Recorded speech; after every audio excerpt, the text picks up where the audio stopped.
Hello mga mare, for today's video, samahan niyo naman kami ng kasama ko sa kaganapan namin ngayong gabi. Sinabi niya kasi sa akin na nagugutom raw siya, kaya pumunta kami dito sa kusina at nagluto ako ng sinangag na kanin at nagprito ako ng tuyo. Kahit anong sarap kasi ng ulam nila dito, hahanap-hanapin talaga natin ang mga nakasanayan nating mga ulam katulad nitong tuyo. Galing pa pala itong tuyo sa Pilipinas, dala nitong kasama ko kasi nagbakasyon siya noong nakaraang buwan. Aminin natin mga OFW, kung tayo uwi ng Pilipinas, ang mga dala nating pasalubong chocolate at mga pabango, pero pagbalik dito sa abroad, ang mga dala nating pasalubong tuyo, gulay at bagoong.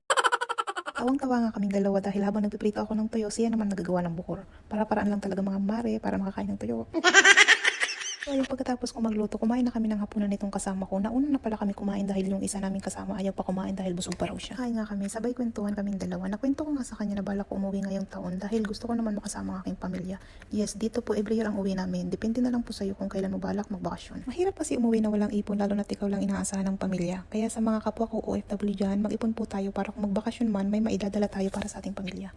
At maya-maya nga lang pumasok dito sa kusina ang kalaro ng alaga namin at nagpapaalam na uuwi na raw siya dahil inaantay na siya ng nanay niya sa labas. Kaya iniwanan ko muna saglit itong kinakain at ang kasama ko para maitig ko muna ang bata sa labas ng bahay. Bago ko pala makalimutan, 1K followers na tayo mga mare. Maraming salamat po sa mga nag-follow sa akin at sa magpa-follow pa, maraming salamat. Tiyaga lang po tayo ng mga nag-umpisa pa lang mag-vlog.